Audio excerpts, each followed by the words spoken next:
इस एपिसोड में हम उन प्रश्नों को देखेंगे जो आपकी परीक्षा के लिहाज से बेहद महत्वपूर्ण साबित हो सकते हैं। तो चलिए शुरुआत करते हैं आज के एपिसोड की पहले प्रश्न से। उस रॉकेट का नाम क्या है जिसने स्पेसएक्स उपग्रहों को कक्षा में पहुंचाया?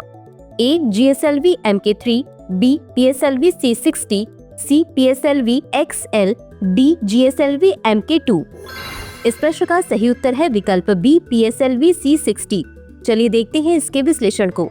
PSLV C60 रॉकेट ने स्पेसएक्स उपग्रहों STX-01 और STX-02 को 24 पेलोड के साथ 475 किलोमीटर की गोलाकार कक्षा में पहुंचाया। अगला प्रश्न है, कौन सा संगठन सालाना वैश्विक जोखिम रिपोर्ट प्रकाशित करता है? ए. अंतर्राष्ट्रीय मुद्रा कोष, बी. संयुक्त राष्ट्र विकास कार्यक्रम, सी. विश्व आर्थिक मंच, डी. विश्व बैंक। इस प्रश्न का सही उत्तर है विकल्प सी, विश्व आर्थिक मंच। चलिए देखते हैं इसके विश्लेषण को।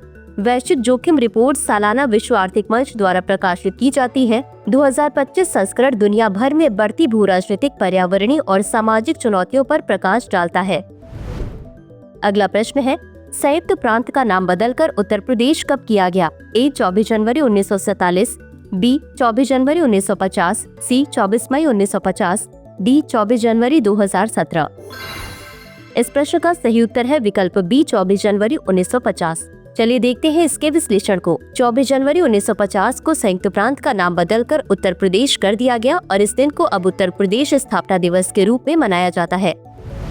अगला प्रश्न है, भारतीय सशस्त्र बलों द्वारा आयोजित संयुक्त अभ्यास का नाम क्या है? ए. अभ्यास थंडर स्ट्राइक, बी. अभ्यास डेविल स्ट्राइक, सी. अभ्यास जॉइंट वॉरियर, डी. अभ्यास फायर स्टॉर्म। इस प्रश्न का सही उत्तर है विकल्प बी, अभ्यास डेविल स्ट्राइक। चलिए देखते हैं इसके विश्लेषण को। भारतीय सशस्त्र बल 16 से 19 जनवरी तक अभ्यास डेविल स्ट्राइक नामक एक संयुक्त अभ्यास कर रहे हैं, जिसमें भारतीय सेना और भारतीय वायुसेना शामिल है।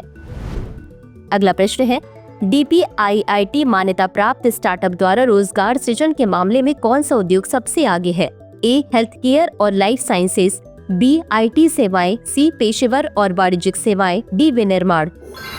इस प्रश्न का सही उत्तर है विकल्प बी, IT सेवाएं। चलिए देखते हैं इसके विश्लेषण को। IT सेवा उद्योग 2.04 लाख नौकरियों के साथ सबसे आगे है। इसके बाद हेल्थ केयर और लाइफ साइंसेज 1.47 लाख नौकरियों के साथ दूसरे और पेशेवर और वाणिज्यिक सेवाएं लगभग 94,000 नौकरियों के साथ तीसरे स्थान पर हैं। अगला प्रश्न है, 2026 के आयोजन से पहले भारत ने कितनी बार CSPOC की मेजबानी की है? ए. 1 बार, बी. 2 बार, सी. 3 बार, डी. 4 बार। इस प्रश्न का सही उत्तर है विकल्प सी, 3 बार। चलिए देखते हैं इसके विश्लेषण को। भारत ने इससे पहले 1970 से 71, 1986 और 2010 में राष्ट्रमंडल देशों की संसदों के अध्यक्षों और पीठासीन अधिकारियों के सम्मेलन की मेजबानी की है। अगला प्रश्न है, वडनगर में पुरातत्व अनुभव संग्रहालय के निर्माण की अनुमानित लागत क्या है? ए. 150 करोड़, बी. 298 करोड़, सी. 500 करोड़, डी. 400 करोड़। इस प्रश्न का सही उत्तर है विकल्प बी, 298 करोड़। चलिए देखते हैं इसके विश्लेषण को। पुरातात्विक अनुभव संग्रहालय का निर्माण अनुमानित 298 करोड़ की लागत से किया गया है। अगला प्रश्न है, सिडनी फनल वेब स्पाइडर की नई खोजी गई अधिक विषैली प्रजाति को क्या उपनाम दिया गया है? A. Big daddy, B. Big boy, C. विशाल मकड़ी, डी. Venom king. इस प्रश्न का सही उत्तर है विकल्प बी, बिग बॉय। चलिए देखते हैं इसके विश्लेषण को। सिडनी फनल वेब स्पाइडर की नई खोजी गई प्रजाति ने बिग बॉय उपनाम अर्जित किया है। अगला प्रश्न है, भार्गवस्त्र प्रणाली किस अधिकतम सीमा पर ड्रोन का पता लगा सकती है? ए. 1 किलोमीटर, बी. 3 किलोमीटर, सी. 6 किलोमीटर, डी. 10 किलोमीटर।